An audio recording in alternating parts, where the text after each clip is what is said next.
I found a worse lawyer than Binger. I found a worse lawyer than Motley. In this guy's defense, he's really not a lawyer. That's not going to stop him from just basically gutting his own defense here. This is Ronnie Oneal, and he's been making the rounds. Wherever you see a water cooler at a law firm, you'll see them gathered around. The head honcho will come out and say, hey, what's going on here?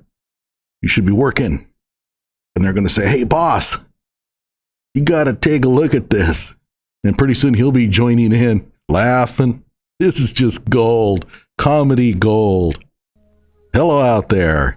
I am trying to get through. With his powerful brainwaves cradled in the warmth of reasoning, it's time for Johnny Walker Dread to straighten you out on a thing or two.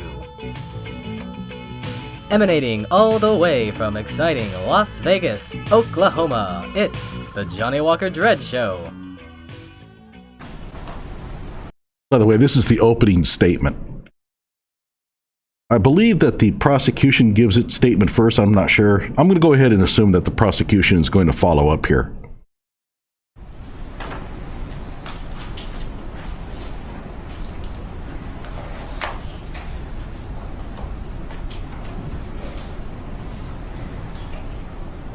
Oh, this is not good. This is not good at all.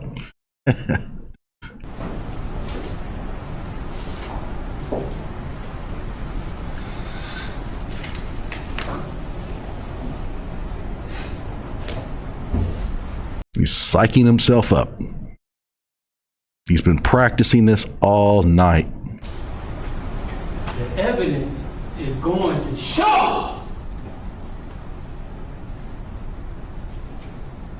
that we are under some of the most vicious.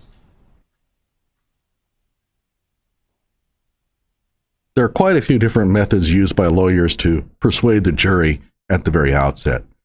Some lawyers will take a very soft-spoken approach, and the idea behind it is that they cast themselves as so gentle that it would be hard for the jury to believe that that person would do such a horrible thing. And then there are others who try to take on a very scholarly approach, and that is, a person of this smarts and this intelligence would never do something so horrible. This is called the caged animal approach, okay? And the idea behind it is that I am so wild and crazy and out of control that I would never have been able to murder somebody.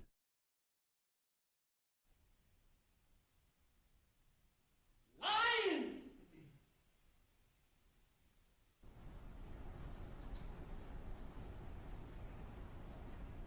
Fabricating. Fictitious government you ever seen. They're not using a court reporter, by the way. They're using a seismometer.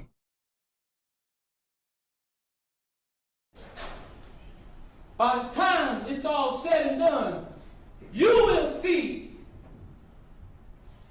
who is the mass murderers. They know it already. They're already ready to deliberate. In fact, they would have asked the judge right now, Judge, is it too early to deliberate? And the judge has said, no, I guess not. We better go ahead and let him finish. In Tampa Bay,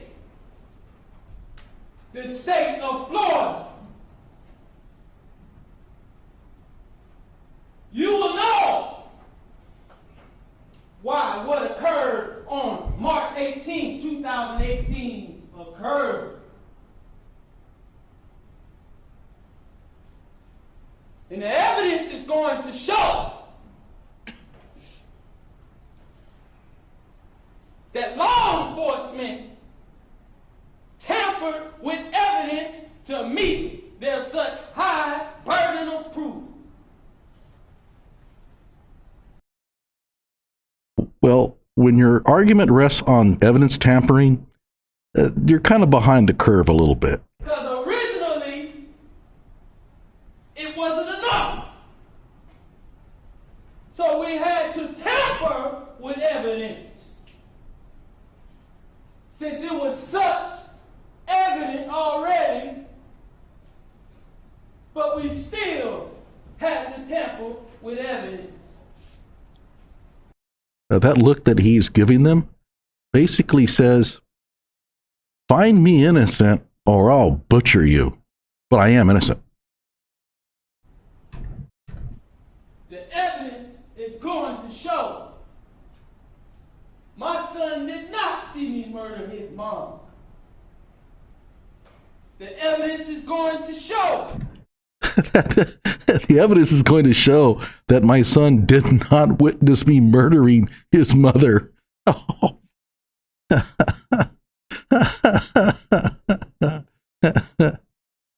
Enough said. He did not see me shoot his mom. The evidence is going to show my son said many things that are not true.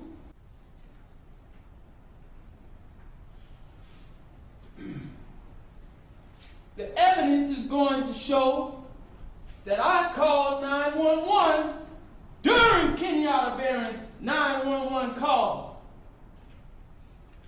But all of a sudden, it ends up after I called Kenyatta, after Kenyatta Barron's call was made. Now I'm calling 911. So the evidence is not going to show that because they tampered with it? Well, if they tampered with it and it no longer shows that, why are you saying that the evidence shows? Oh, okay. But originally, I called 911 without even knowing she called 911 during her call. Keep in mind, this is at the very start of the trial. The jury hasn't seen the evidence yet. They have no idea what he's talking about. 911 call? What? Oh, what 911 calls? But the evidence is going to show that your representatives and law enforcement, local law enforcement, wanted to make it seem like I'm some kind of menace to society. Oh, they don't have to show that you're a menace to society. You're doing a good job yourself. And I ran after killing Kenyatta Barron, knowing that authority was on the way to kill my own children. Oh. One of the things that you would never want to do is keep reminding the jury about what you're accused of doing, especially if it's about killing your children. I wonder why I would do something like that for no reason. And I'm standing here competent as can be, representing myself. He's competent as can be because he's representing himself. I don't know about you, but I think the fact that he's representing himself shows that he's pretty incompetent. Well, there goes your insanity plea. Today, look at the look he's giving him. Oh my God, caged animal. Remember, that's the name of this approach. By the way, what's up with the hair? Are we supposed to milk his head?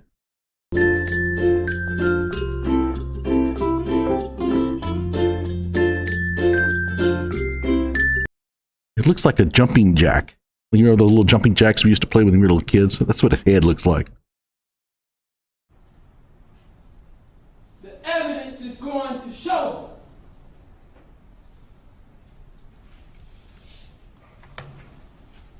my son did not witness me viciously beat his mom to death.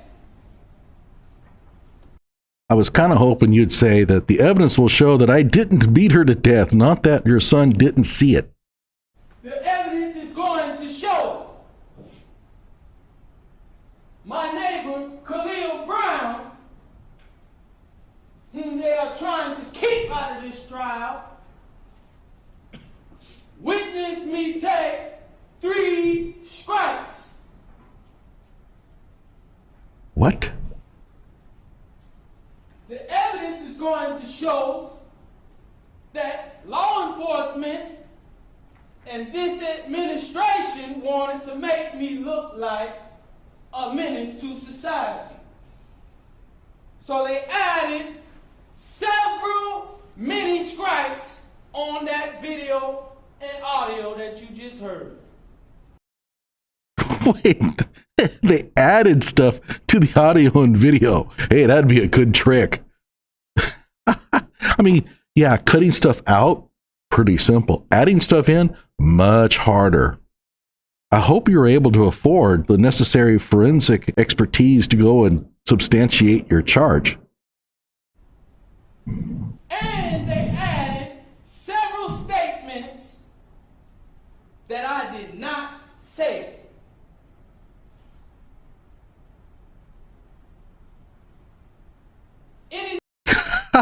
You look at it, there's nobody in the first few rows. They aren't that brave. The judge probably told him, sir, you're going to have to move up a little bit. Oh, hell no. I ain't getting anywhere near that dude. Then that I may have said, they exacerbated it and made me say it consecutively over and over like Allahu Akbar. Allahu Akbar. Allah Akbar. God is great. And I guess he's claiming that they made him say that, and therefore I guess they sampled that and inserted it into the audio. I have no idea. And the jurors don't either. Which I may have said once or twice. But they wanted to make me seem like a terrorist. And so you hear it 8 or 9 times, and you hear me calling Kenyatta Barron a bitch and a whore. Yeah, not the approach to take. Oh, man.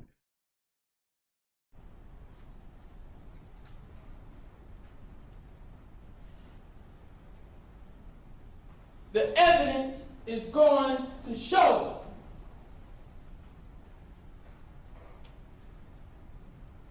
that I called my dad after calling 911.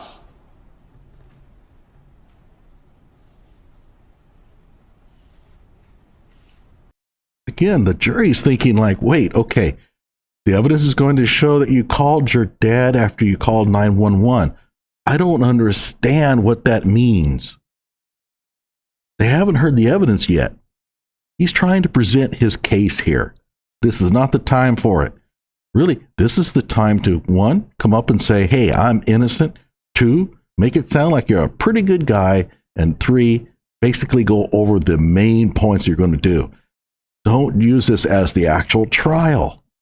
But that call is all of a sudden missing from the T-Mobile records that we have acquired from T-Mobile. The 911 call that I made to 911 and the 911 call that you just heard cannot be proven that it was made, because after I called for an investigation of those 911 calls, all of a sudden they become missing from all evidence. So T-Mobile is in on this too. The evidence is going to show Kenyatta Barron supposedly made a 911 call, but you cannot find that on her call log, which we pulled from her actual phone. You're making the prosecution's case for them. The prosecution, they don't know what to do now. They probably practiced all night too, and they got their own little statements and stuff like that. And every time he opens his mouth, they just crossing it off. There's no point going over it.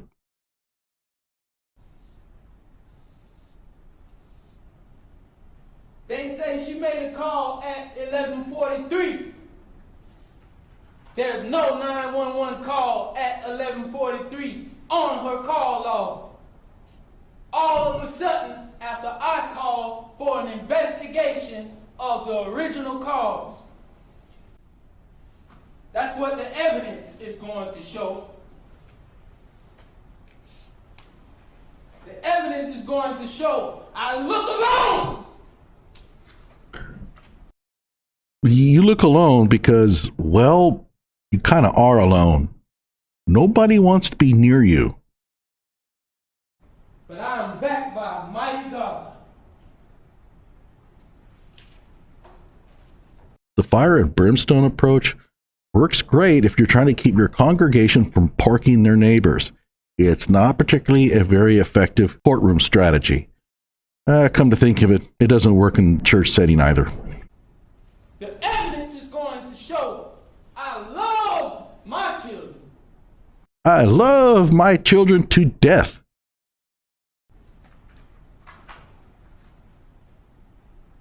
And the evidence is going to prove to you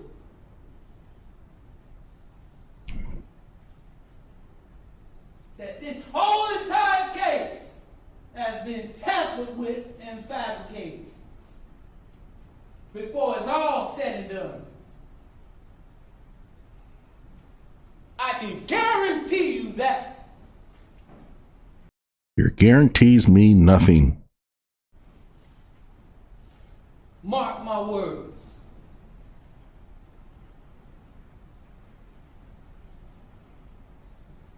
The evidence is going to show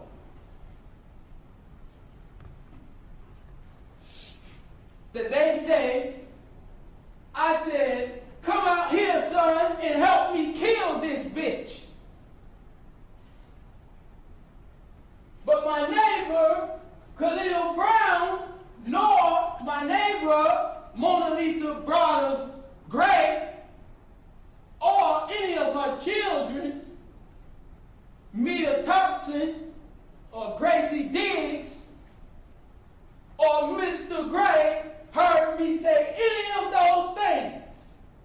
In fact, the evidence is going to show that Khalil Brown heard me say she killed me twice and then nothing else. The CRA is going to show, for some of you who don't know what that is, that's the criminal report affidavit that the law enforcement lead detective Thomas Dirks is the author of. The evidence will show that in that CRA, I told the neighbor, don't come outside, call 911 now. But you don't hear that on this audio for some reason. Perhaps because it never happened? But you hear all these other things that I did not say.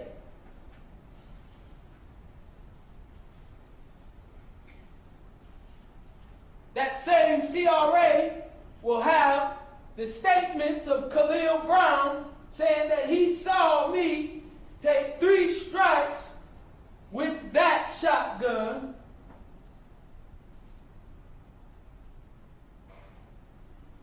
and nothing else.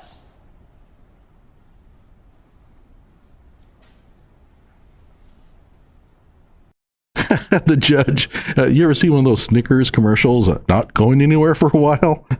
This would be good for that.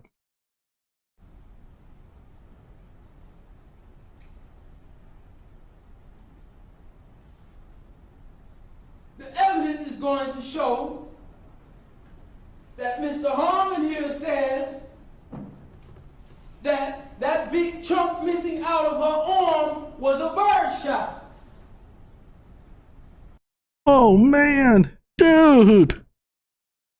And now you got the jurors going like, chunk out of her arm. Oh my God, what happened? Shotgun? It was not a bird shot. And whatever kind of shot it was, if it was a slug shot or a bird shot, where's the missing pieces of her arm? They were vaporized. The evidence is going to show you will not see any missing pieces of her arm in that closet where she was shot. You should see some evidence of shots, but there were several added to the wall to make it look like I aimed at her head.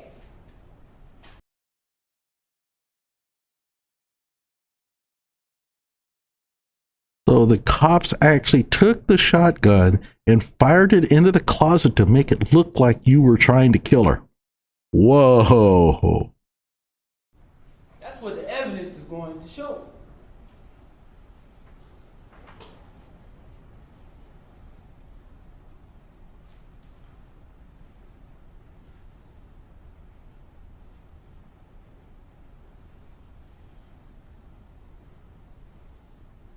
Remember, I told you the evidence will not show you that my son witnessed me beat his mom to death, nor did he witness me shoot his mom.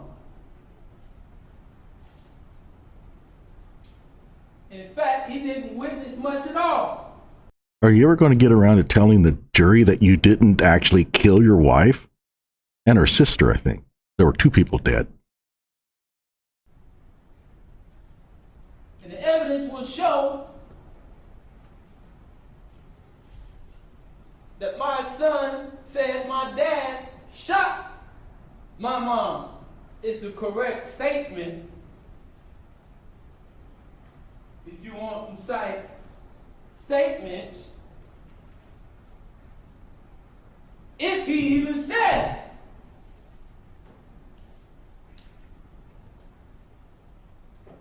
Because I guarantee you, the evidence is going to show you we are under the most corrupt administration you've ever seen in your life.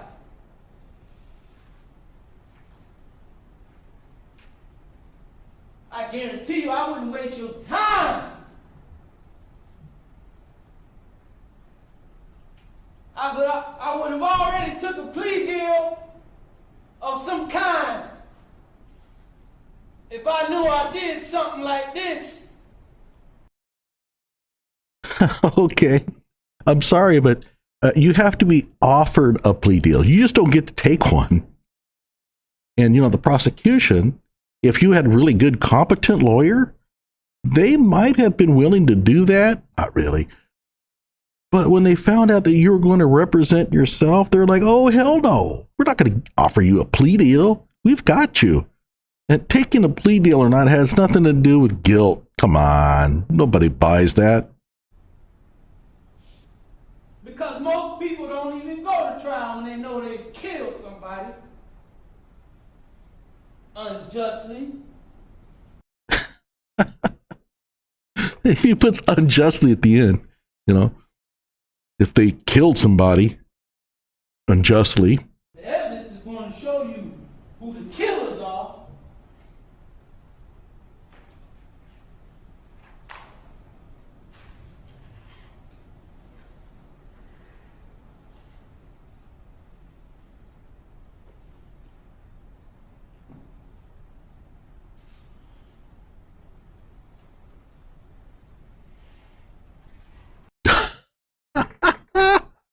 She's looking. Is he reaching for something?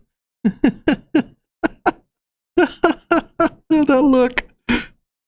She's just thinking like, okay, there is about 25 feet between me and him, and there's a barrier. And there's also a bailiff in the room. And I hope the bailiff has his hand on his gun.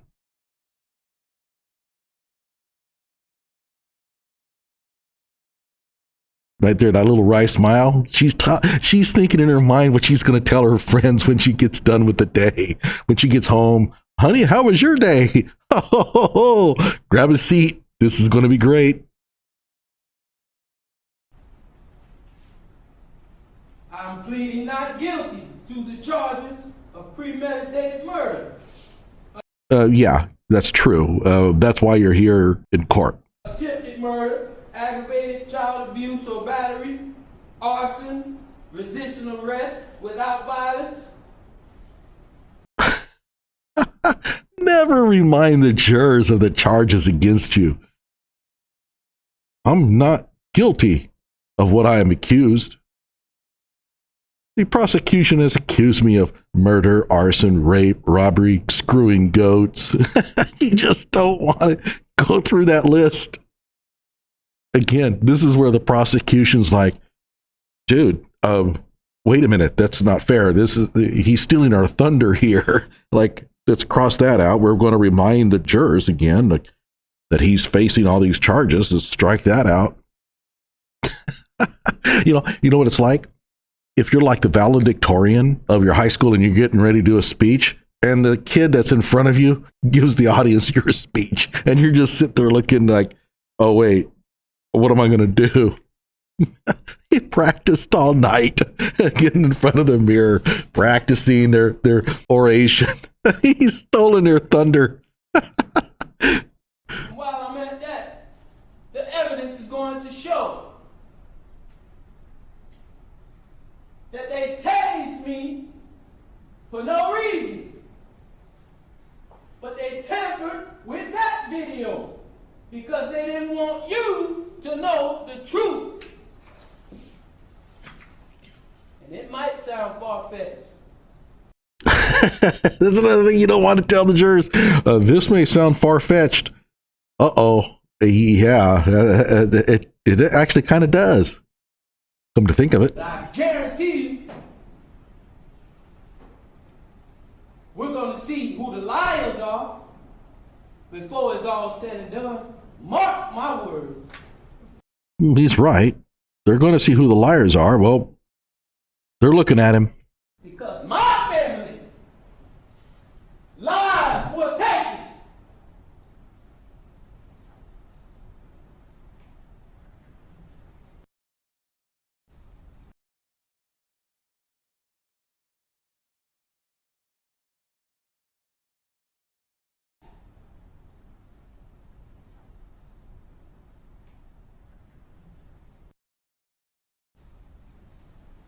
When my daughter was done, this is what.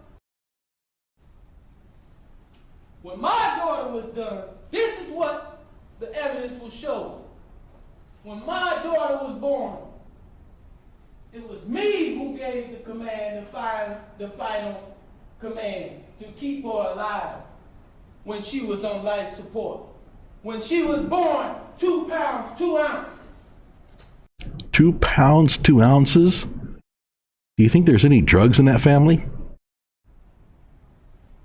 And couldn't breathe on her own. It was me who fought to keep her alive.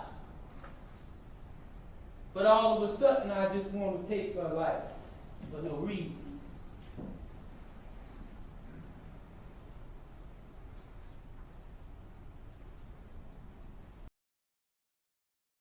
Oh my. Look, the image you're trying to project is that of a person who wouldn't hurt a fly, not the person who pulls the wings off flies. I'm asserting justifiable homicide because I acted in self-defense and moved to protect myself and my children. Oh, okay. You're claiming self-defense. Gee, maybe you should have been talking more about that. From Kenyatta Barron.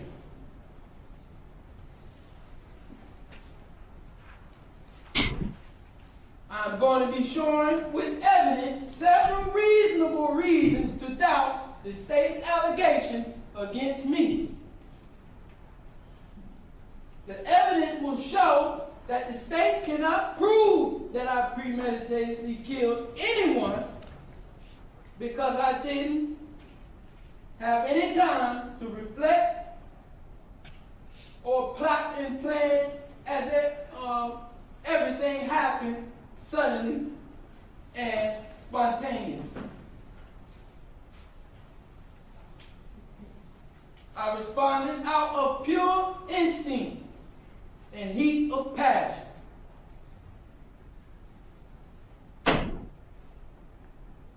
Eliminating any kind of premeditated design. And let me just say, the evidence will show that since the state plans to kill me, if they can say that I killed my family unjustly. So the state is trying to kill you. They plan to premeditatedly kill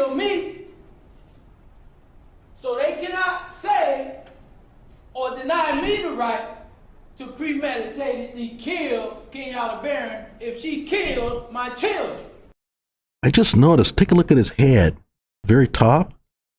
It looks like this is sprouting from one of the other prongs. It's like a Mandelbrot set. That's pretty amazing.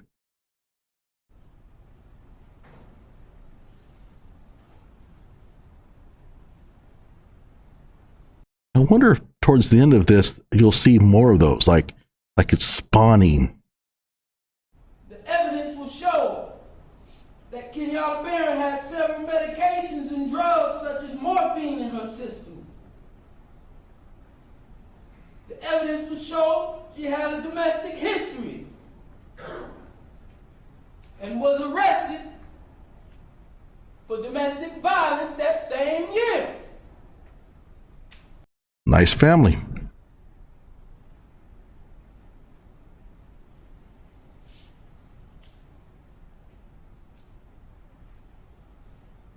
She also was born premature, just like Trinivia. Judge, I object at this point. I'm going to sustain the objection as to that particular argument regarding Miss Barron being born prematurely. All right? You may continue. The prosecution actually objected. They could have objected to almost every statement he's made, but for some reason, something he said triggered an objection. And the judge is like, oh, come on. This is running up the score. I mean, it's 85-0. There's only 2 minutes left in the game, and you're going to kick a field goal? I mean, Continue on, Mr. O'Neal.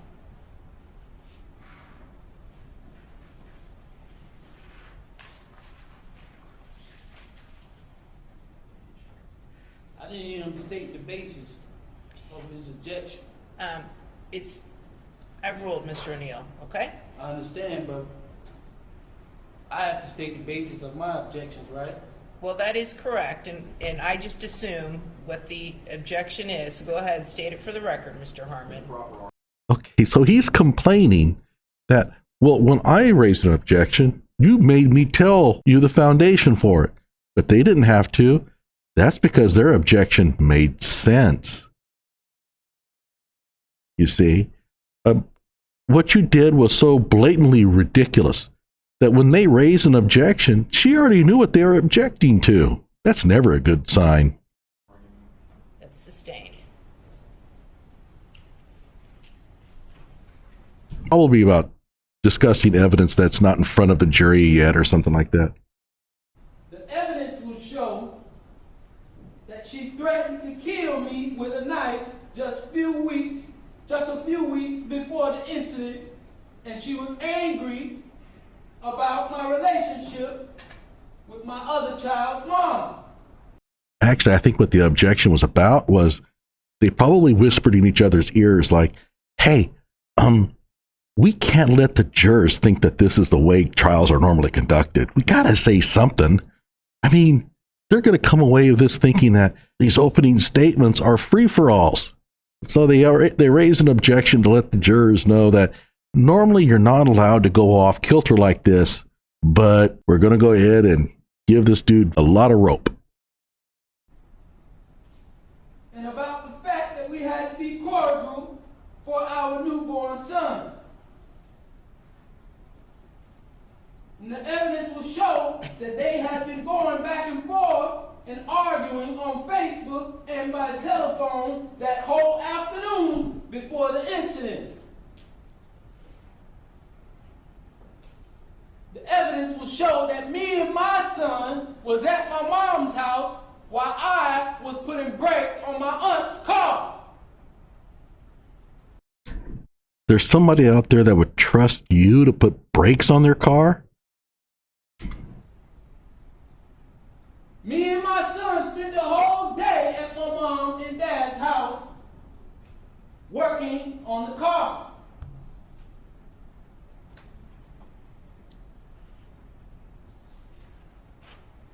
When we came back home, I never knew she was arguing with my child's mom, my other child's mom, the whole day.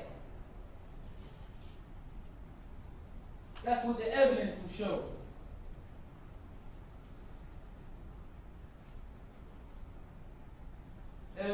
show that my daughter was prematurely born. She was autistic. My son Ronnie was diagnosed at the age of 3 with developmental delay and had the history of SLD.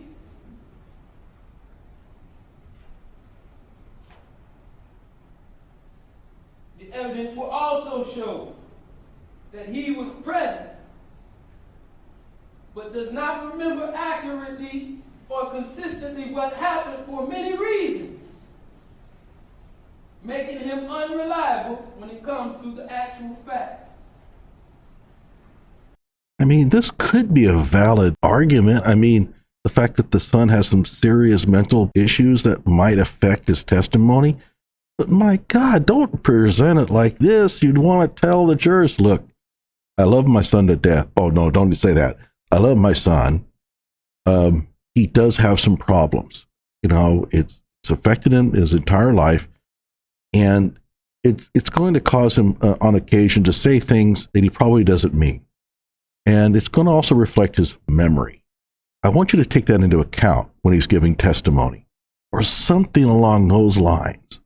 Now, of course, you can't make those kind of claims without substantiating them later. But again, in this opening statement, they're giving him a lot of free rein here.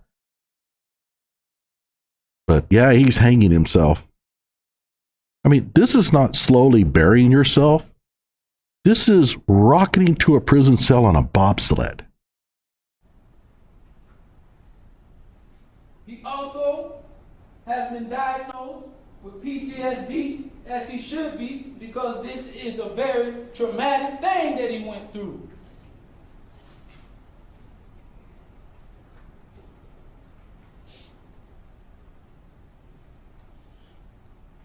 He also was diagnosed with major depression disorder, intermittent confusion, and delirium. The evidence is going to show, the evidence and testimony will show that Ronnie Blair, formerly known as Ronnie Oneal IV, may have been coached on what to say by family members. Objection to argument. And or law enforcement. Hold on. I will overrule the objection. Thank you, Your Honor. Mr. O'Neill, again, jury, this is what both sides believe the evidence is going to show. All right? And again, you will be the ultimate determiner of what the facts are. You may proceed, Mr. O'Neill. Now, the prosecution didn't like the fact that they were being accused of coaching witnesses.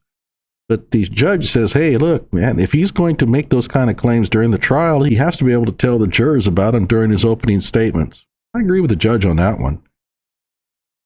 Again, this is one of those deals, I think, where the prosecution just wants to get out in front of the jury that, hey, you know, he's making these kind of claims, but those are ridiculous.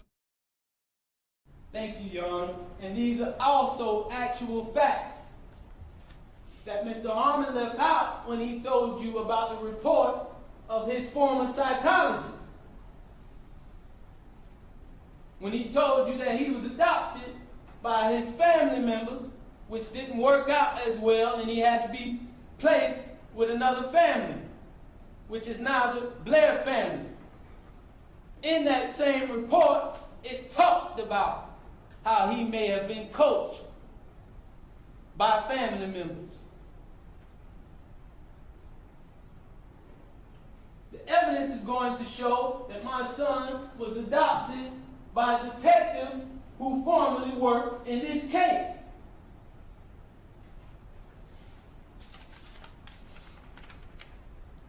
Whom he now lives with. And I don't have a problem with that because he needs care. But I do have a problem with Mr. Blair being involved in this case, being called as a witness, being the new father of my son, and now he's being called as a witness when he could possibly have been coached by his new father. Objection. Who is Speculation law and enforcement. proper argument. All right, and again, Mr. O'Neill, overrule the objection. Again, this is what Mr. O'Neill is asserting the facts will be. You may proceed. Thank you, Your Honor. I actually disagree with the judge on this one. I couldn't hear what the prosecution says, but he's objecting to a witness being involved in this trial. However, that's already been settled. The judge has already heard the arguments about who should be involved in this. And for a defendant to claim that a certain witness should not be involved in an opening statement, I'm not a lawyer, but that doesn't sound right.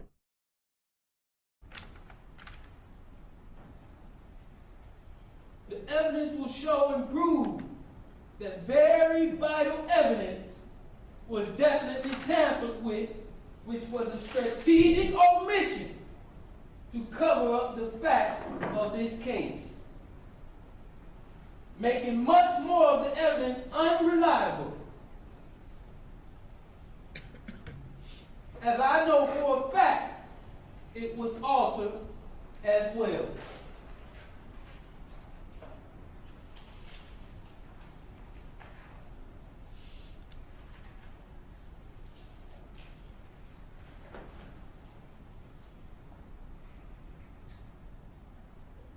The evidence is going to show that the 911 call of Kenyatta Barron is not compatible with what Khalil Brown saw and heard outside of my home. The 911 dispatcher might have PTSD. Might want to check up on him or her.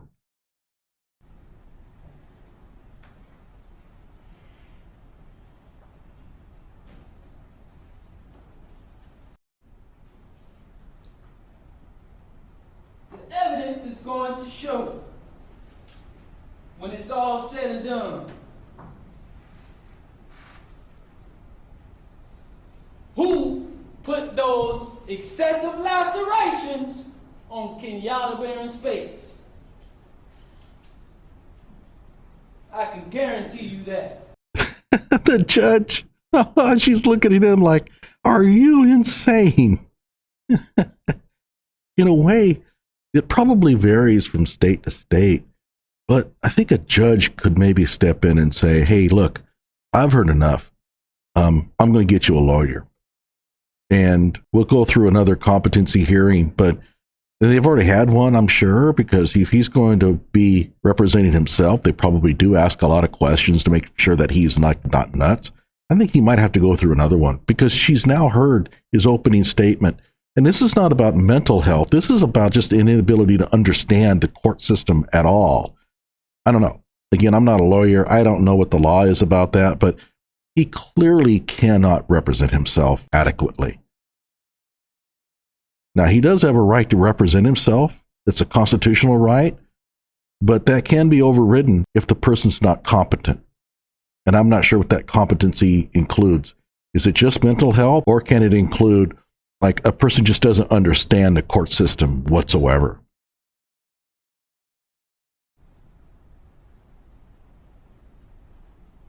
In this trial or the next one, I can guarantee you that. Because like I said, I look alone, but I'm backed by a mighty God.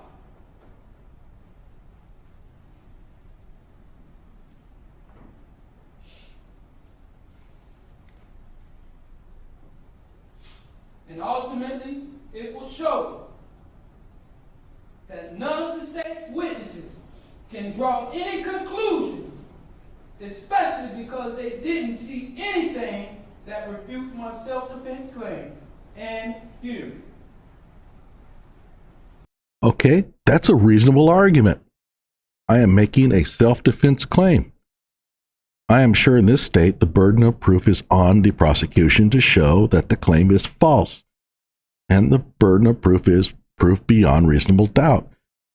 That's what I would have been looking at here. I would have spent all the time on that instead of this other weird conspiracy kind of crap. No one's going to buy that. They're just not. Quit trying it. It's bad. And nor can the state do so beyond their very reasonable doubts that will be revealed. the very reasonable doubts that will be revealed by me.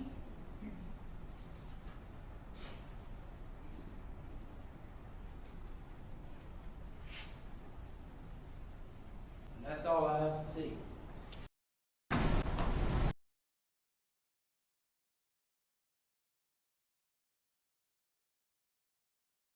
The judge is now going to turn to the prosecution. And your opening statements?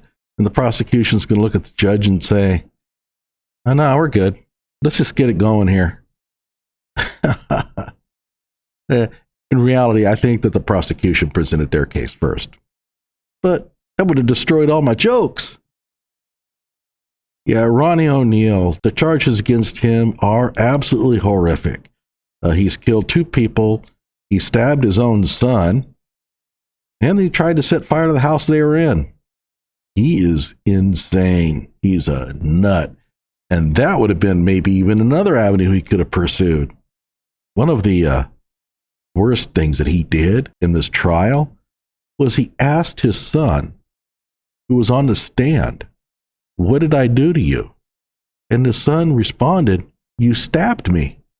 Why in the hell would you open yourself up for that kind of response? It's truly amazing. He does absolutely nothing right. And he's going to pay a big price. He's in Florida. Don't murder people in Florida or Oklahoma or Texas. People come into our state here and they end up murdering somebody. Dude, you don't know what we do to people convicted of murder in Oklahoma. Your life isn't worth a plug nickel after that. And he's in Florida. That's like one of the big capitals of the death penalty. And yeah, he's going to probably get it. The state, at some point here in the future, will probably execute this dude. And then we'll all be able to relax a little bit. Like my video, subscribe to my channel.